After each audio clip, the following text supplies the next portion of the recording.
Good morning traders അരീനയുടെ pre market റിപ്പോർട്ടിലേക്ക് ഏവർക്കും സ്വാഗതം. നിങ്ങളോടൊപ്പം ഞാൻ റഷീദ് തായലാൽ. ആദ്യമായിട്ട് ചാനൽ സന്ദർശിക്കുന്നവർ ചാനൽ സബ്സ്ക്രൈബ് ചെയ്യാൻ ശ്രദ്ധിക്കണം എന്ന് ഓർമ്മിപ്പിച്ചുകൊണ്ട് നമുക്ക് ഇന്നത്തെ ദിവസം തുടങ്ങാം. ഇന്ന് 2025 മാർച്ച് 27 വ്യാഴാഴ്ചയാണ്. ഇന്ന് മന്ത്ലി എക്സ്പയറി ആണ്. നിഫ്റ്റിയുടെ expiry, weekly expiry, monthly expiry ഒക്കെ എന്നാണ്. സ്റ്റോക്കുകളുടെ എക്സ്പയറി ഇന്നാണ്.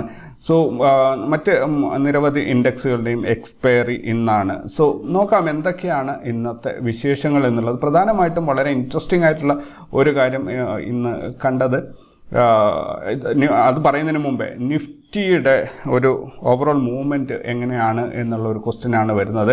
കാരണം ഇന്നലെ എനിക്ക് ഒരുപാട് മെസ്സേജുകൾ ഇന്നലെ വന്നിരുന്നു. വളരെ കറക്റ്റാണ് പറഞ്ഞത്. ഇന്നലെ ഞാൻ ആകെ ഒരു പ്രധാനപ്പെട്ട ഒരു കാര്യം പറഞ്ഞിട്ടുണ്ടായിരുന്നു. ഇന്നലെ ഡേ ക്യാൻഡിൽ റെഡ് ആയിരിക്കും എന്നുള്ളൊരു കാര്യമാണ്. കാരണം ലോവർ സൈഡിലേക്ക് കൂടുതൽ മൂവിങ് സ്പേസ് കണ്ടിരുന്നത്, അതുകൊണ്ടാണ് ഞാൻ അങ്ങനെ പറഞ്ഞത്. തീർച്ചയായിട്ടും അതേപോലെ സംഭവിച്ചിട്ടുണ്ടായിരുന്നു. 490 റേഞ്ചിലേക്ക് മാർക്കറ്റ് ഇറങ്ങി വരുന്നുണ്ട്. 450 വരെയും ഇറങ്ങി വന്നിട്ടുണ്ടായിരുന്നു. സോ അത് ഒത്തിരി പേര് കൺഗ്രാജുലേറ്റ് ചെയ്തിട്ട് എനിക്ക് മെസ്സേജ് അയച്ചിട്ടുണ്ട്. എല്ലാവരോടും താങ്ക് യു വെരി മച്ച് പറയുകയാണ്. അപ്പോൾ ഇന്നത്തെ ഒരു ചോദ്യം, 23,500 നിഫ്റ്റി ബ്രേക്ക് ചെയ്ത് താഴോട്ട് പോകുമോ, അതോ 23,500 കൺസോൾഡേറ്റ് ചെയ്യുമോ, അവിടെ നിന്ന് സപ്പോർട്ട് എടുത്ത് മുകളിലോട്ട് പോകുമോ എന്നുള്ളതാണ് ഏറ്റവും ഇമ്പോർട്ടൻ്റ് ആയിട്ടുള്ളൊരു കാര്യം. നോർമലി ഒരു താഴെ ലോവർ സൈഡിൽ നിന്ന് ഒരു ബൗൺസ് ബാക്ക് വന്നു കഴിഞ്ഞാൽ വീണ്ടും ഒരു പുൾ ബാക്ക് വരും, ഫർദർ അപ്പ് മൂവ്മെൻറ്റ് പോകും, അങ്ങനെയൊക്കെയാണ് പോകാറുള്ളത്. പക്ഷേ ഇതെങ്ങോട്ട് പോകും, 23,500 സപ്പോർട്ട് എടുക്കുമോ എന്നുള്ളത് ഭയങ്കര ഇമ്പോർട്ടൻ്റ് ആയിട്ടുള്ള കാര്യമാണ്. അപ്പോൾ ഇന്ന് ട്രേഡ് ചെയ്യുന്നവർ ഒന്ന് എക്സ്ട്രാ കെയർഫുൾ ആയിട്ട് ചെയ്യണം എന്നാണ് എനിക്ക് തോന്നുന്നത്. ഇൻട്രസ്റ്റിംഗ് ആയിട്ടുള്ള ന്യൂസ് ഞാൻ പറഞ്ഞത് ഇതാണ്. സെറോദയുടെ API അവർ ഫ്രീ ആക്കിയിരിക്കുകയാണ്.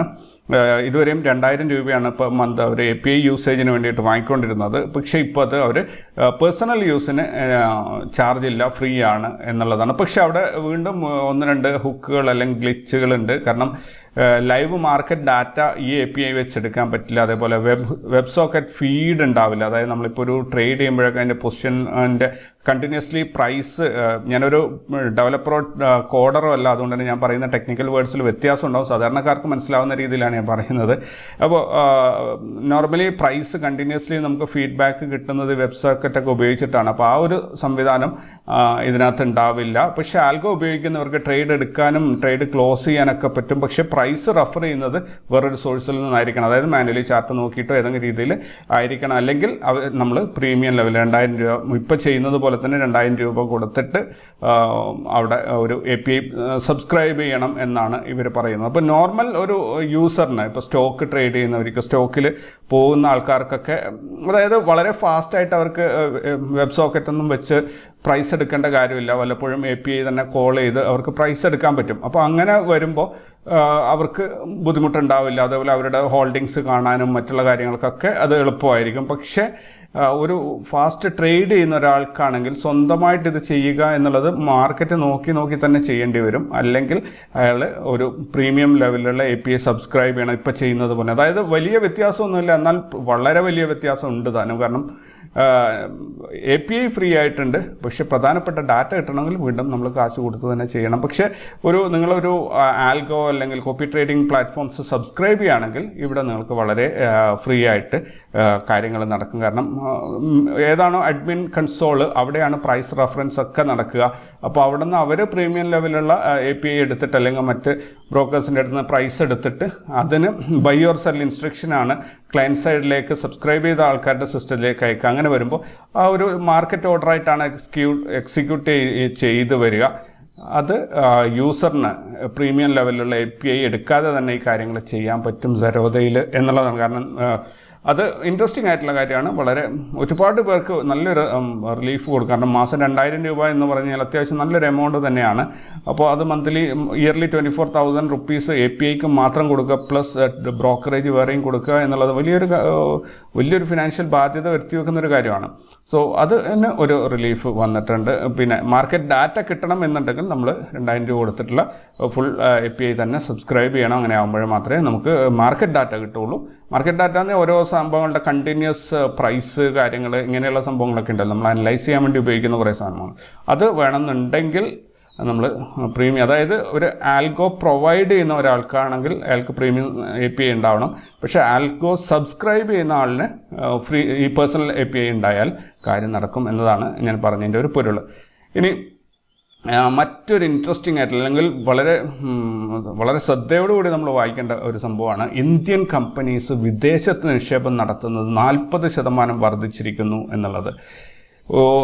ഇതിന് ഏത് രീതിയിലാണ് ഇത് പോസിറ്റീവാണോ നെഗറ്റീവാണോ എന്ന് വെച്ചാൽ കൃത്യമായിട്ട് എനിക്ക് പറയാൻ അറിയില്ല. പക്ഷേ ഇന്ത്യയിൽ നിന്നുള്ള കമ്പനികൾ അവർ ഇന്ത്യയിൽ സ്റ്റോപ്പ് ചെയ്തിട്ടല്ല പുറത്തോട്ട് പോകുന്നത്, അവരുടെ അഡീഷണലായിട്ട് അവർ വിദേശത്ത് കൂടി നിക്ഷേപം നടത്തുന്നു എന്ന രീതിയിൽ നോക്കുമ്പോൾ അത് പോസിറ്റീവാണ്.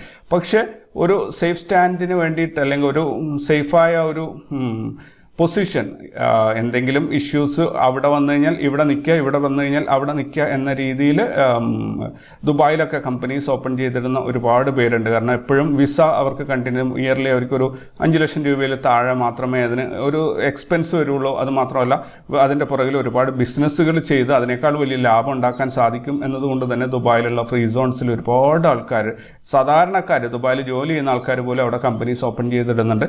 അപ്പോൾ അങ്ങനെയുള്ള കമ്പനികൾ ഓപ്പൺ ചെയ്യുമ്പോൾ അവർക്ക് എപ്പോൾ വേണം ദുബായിലേക്ക് മാറി അവിടെ സ്ഥിരതാമസമാക്കാൻ വളരെ എളുപ്പമാണ്. വരുമാനം ഉണ്ടായിരിക്കണം, കയ്യിൽ പണം ഉണ്ടായിരിക്കണം, എങ്കിൽ മാത്രമേ ചെയ്യാൻ പറ്റുള്ളൂ. അതുപോലെ മറ്റേത് വിദേശ രാജ്യങ്ങളിലേക്ക് പോകുമ്പോൾ ദുബായിൽ കമ്പനി ഉണ്ട് എന്ന് പറയുന്നത് ഒരു പ്ലസ് പോയിന്റ് ആയിട്ട് തന്നെ കാണാറുണ്ട്. സോ അങ്ങനെയൊക്കെ കുറേ കാര്യങ്ങൾ കൊണ്ട് കമ്പനികൾ വിദേശത്ത് ഓപ്പൺ ചെയ്യുന്ന ആൾക്കാരുണ്ട്. കൂടാതെ ഇപ്പോൾ ഇന്ത്യയിലുള്ള കമ്പനികൾ തന്നെ വിദേശത്ത് നിക്ഷേപം നടത്തുന്നുണ്ട്. അതെന്തായാലും $36 ബില്യൺ ഈ വർഷത്തിൽ ഇപ്പം ഇന്ത്യയിൽ നിന്നും പുറത്തേക്ക് ഇത്തരം നിക്ഷേപങ്ങളായിട്ട് പോയിട്ടുള്ളത്. ദെൻ വിപ്രോയെ സംബന്ധിച്ചിടത്തോളം വിപ്രോ ഒരു 500 മില്യൺ പൗണ്ടിൻ്റെ ഒരു പ്രൊജക്റ്റ് അവർക്ക് കിട്ടിയിട്ടുണ്ട്. UK ബേസ്ഡ് ആയിട്ടുള്ള ഒരു ഇൻഷുറൻസ് അങ്ങനെയുള്ള റിട്ടയർമെൻറ്റ് പ്ലാനൊക്കെ കൊടുക്കുന്ന ഒരു കമ്പനിയുടെ ഡാറ്റ മാനേജ്മെൻറ്റിന് വേണ്ടിയിട്ടുള്ള ആപ്ലിക്കേഷൻ റെഡിയാക്കുന്നതാണ്. ദെൻ ടോറൻ പവർ അവരുടെ എന്താ പറയുക സബ്സിഡറിയിലുള്ള ഒരുപാട് ഇക്വിറ്റി ഷെയർസ് ഉണ്ടായിരുന്നു, അതെല്ലാം സെൽ ഔട്ട് ചെയ്തിട്ടുണ്ട്. 474 കോടി രൂപയുടെ ഇതാണ് അവർ സെല്ല് ചെയ്തിരിക്കുന്നത്.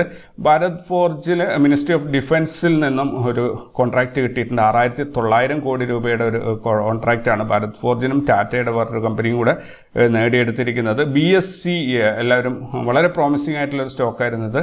അപ്പോൾ BSCയിൽ ബോണസ് ഇഷ്യൂ ചർച്ച ചെയ്യാൻ വേണ്ടിയിട്ട്, ബോണസ് ഷെയർസ് ഇഷ്യൂ ചെയ്യുന്നത് ചർച്ച ചെയ്യാൻ വേണ്ടിയിട്ട് ഈ മാസം 30-ാം തീയതി ഒരു യോഗം ചേരുന്നുണ്ട്. വളരെ ഇൻട്രസ്റ്റിംഗ് ആയിട്ടുള്ള ഒരു ന്യൂസ് തന്നെയാണ്. HDFC ബാങ്കിന് ഒരു പെനാൽറ്റി കിട്ടിയിട്ടുണ്ട്. 75 ലക്ഷം രൂപയുടെ ഒരു പെനാൽറ്റിയാണ് വന്നിരിക്കുന്നത്. KYC അപ്ഡേറ്റ് ചെയ്യുന്നതിൽ നോൺ കംപ്ലൈൻസ് വന്നതുകൊണ്ടാണ് എന്നാണ് വായിക്കാൻ സാധിച്ചത്. ബജാജ് ഹിന്ദുസ്ഥാൻ ഷുഗർ, ഈ കമ്പനിയിൽ ബജാജ് ഹോൾഡിങ്സ് അവരുടെ തന്നെ കമ്പനിയാണ്. ബജാജ് ഹോൾഡിങ്സ് അവരുടെ മുഴുവൻ ഹോൾഡിങ്സും, അതായത് മുഴുവൻ സ്റ്റോക്ക് അവരുടെ ഇൻവെസ്റ്റ്മെൻറ്റും അവർ പിൻവലിച്ചിരിക്കുകയാണ്. സ്റ്റോക്കുകളെല്ലാം സെല്ല് ചെയ്തിട്ട് 25.65 കോടി രൂപയുടെ ഒരു നിക്ഷേപമാണ് ബജാജ് ഹോൾഡിങ്സ് പിൻവലിച്ചിരിക്കുന്നത്. ദെൻ US മാർക്കറ്റ് ലോസിലാണ് ക്ലോസ് ചെയ്തത്. ട്രംപിൻ്റെ താരിഫിനെ കുറിച്ചുള്ള ആശങ്കകളാണ് ഇൻവെസ്റ്റേഴ്സിനെ ഈ രീതിയിലാക്കാൻ പ്രേരിപ്പിക്കുന്നത്. തീർച്ചയായിട്ടും അദ്ദേഹം ഒരു ബിസിനസ്മാനാണ്. ബിസിനസ്മാർക്ക് അതിൻ്റേതായ പ്ലാനിങ്സ് ഉണ്ടാവും. വലിയൊരു പ്ലാറ്റ്ഫോം കിട്ടുമ്പോൾ ആ രീതിയിൽ അവർ ബെനിഫിറ്റ് ഉണ്ടാക്കിയെടുക്കും എന്നുള്ളത് തീർച്ചയായിട്ടും പ്രത്യേകിച്ച് ട്രംപ്, എലോൺ മസ്ക് ഒക്കെ കൂടി ചേർന്നൊരു ഗ്യാങ് ആണ് അവർ. ഏത് രീതിയിൽ കൊണ്ടുപോയിട്ടായാലും അവർ അത് ഉയർത്തി കൊണ്ടുവരികയും ചെയ്യും. അവരുടെ പേഴ്സണലായാലും അല്ലെങ്കിൽ അവരുടെ ടീമിൻ്റെ ഡെവലപ്മെൻറ്റ്സ് ആയിക്കഴിഞ്ഞാൽ അവർ തീർച്ചയായിട്ടും അത് വേണ്ട രീതിയിൽ കൈകാര്യം ചെയ്തോളും. എന്തായാലും സാധാരണക്കാർ അതിനകത്ത് പെട്ടുപോകും എന്നുള്ളതാണ് ഏറ്റവും ഇമ്പോർട്ടൻ്റ്. US US മാർക്കറ്റ് നല്ല രീതിയിൽ ഇടിയുമ്പോൾ നമ്മുടെ മാർക്കറ്റിനെ അത് ബാധിക്കാറുണ്ട്.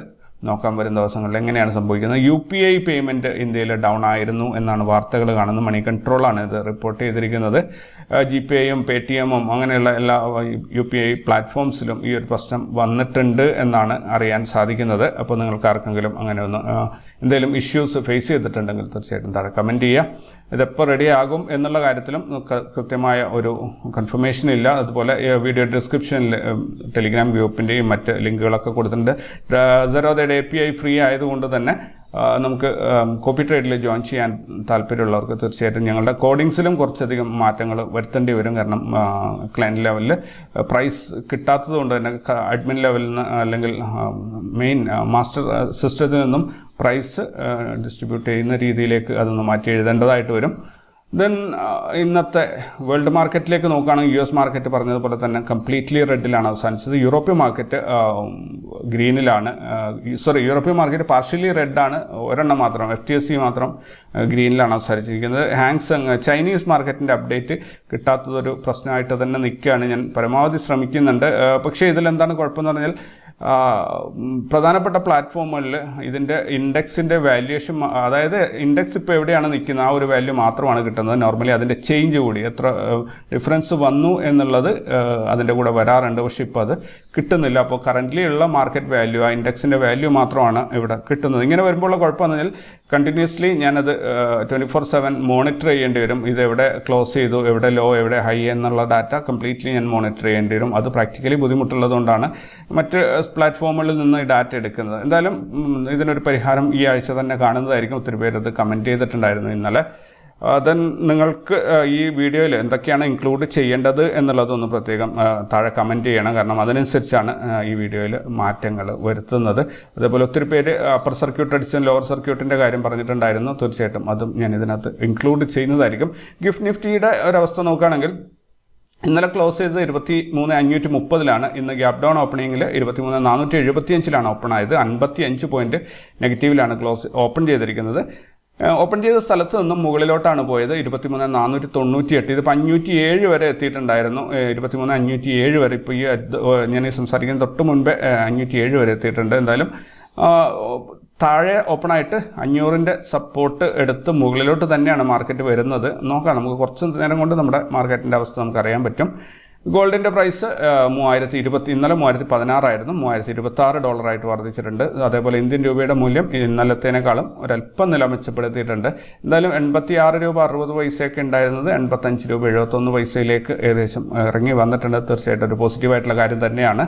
ഗ്ലോബൽ ഇവൻസിലേക്ക് പോവുകയാണെങ്കിൽ USA എന്നുള്ള ഇവൻസ് ആണ് ഏറ്റവും കൂടുതൽ വന്നിരിക്കുന്നത്. Pending home sales, initial jobless claims, wholesale inventories month on month, corporate profits quarter on quarter, GDP growth rate, GDP price index.